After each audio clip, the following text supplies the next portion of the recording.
I'm Colby Melton, an SDI student enrolled in FTE-211, the 1911 Advanced Armors course. Today's date is April 11th, 2025. My professor is Dr. Perdue, and this is my Week 5 assignment. Here we have the TSIS 1911 on the workbench. We're going to go ahead and clear it. It is visually and physically clear. No magazine. Feed source already been removed. We have 2 magazines, one with dummy and one that is empty, and there's no rounds in the workspace. Part 1 of the assignment, we're going to go ahead and do the safety and functions checks. With the hammer already to the back, we're going to put on the thumb safety. We're going to grip the grip and try to pull it. Won't go down. With the grip not pulled, still won't go down. We're going to go ahead and take the thumb safety off, and we're going to test the grip safety. Without the grip safety, it won't go down. Squeeze the grip safety. The hammer goes forward. Next, we're going to check the half cock. Right there, we pull the trigger, it won't go down. Grip safety won't go down. Pull it all the way back, pull the trigger, it goes down.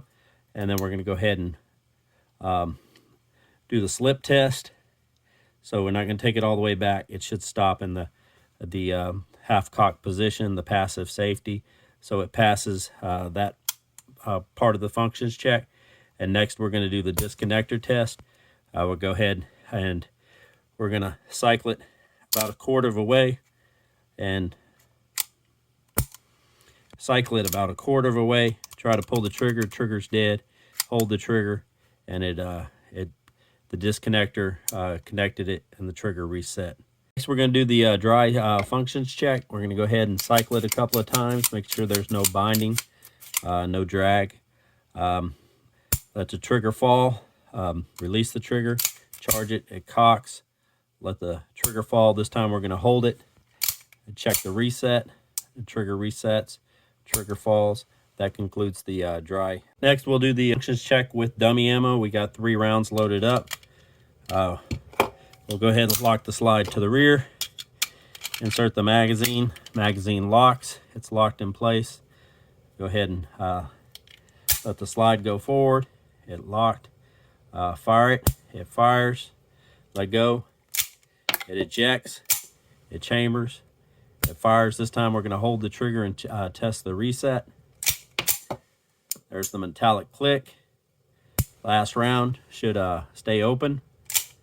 Stays open. The magazine stop works, and then or the slide stop works with the follower, and the firearm is clear.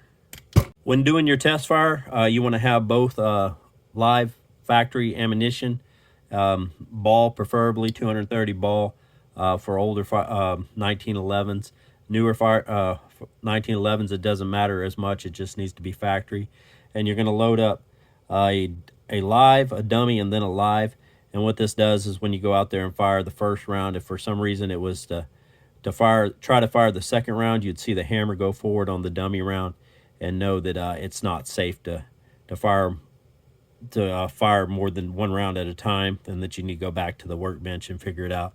If the hammer stays back, you can go ahead and dry fire it with that dummy round, cycle it, and then fire the last round, and from there you should be able to fire more rounds.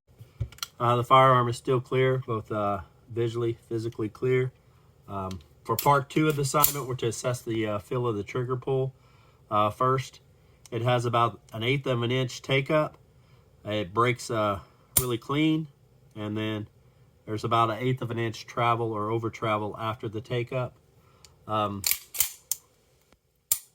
It's very smooth,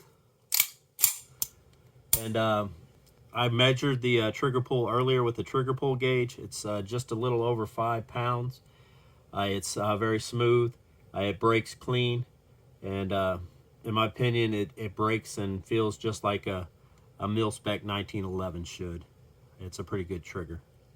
The firearm is still clear, visually, physically. For part 3, I'm gonna measure the barrel, and we're gonna do this from the muzzle to the face of the breech. We'll take our cleaning rod with a blunt end, put it all the way in here, mark it with the mark saw right here, throw it down onto the to our little ruler here, and it measures about 5 1/8 of an inch. So the barrel length is 5 1/8 of an inch. Part 4, we're going to measure the barrel twist. So we take our jig with the patch on it, get it started. I've place a mark right there, and we'll take the flag, make sure it's at the 12 o'clock, move it all the way to the 3 o'clock. 3 o'clock right there. Go ahead and mark that. You see where I marked it before because I've practiced a couple of times. And then put that on the ruler. It's right at 4 inches.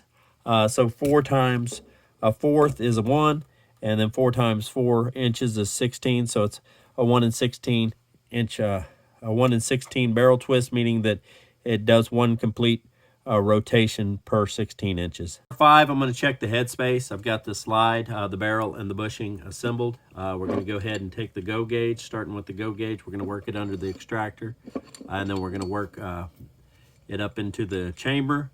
Work the barrel all the way back. It closes completely. There's no visual gap, and the locking lugs have engaged, so it passes with the go gauge. It closes like it should. Next, we're going to take the no-go gauge, work it underneath the extractor, and feed it into the chamber. Try to close it. It will not close all the way. There's no locking surfaces. There's a visual difference. So it won't close on the no-go gauge, which is good. It means it passes head spacing since there's a visual notice, and it closes on the go gauge and not the no-go gauge. And this concludes the assignment.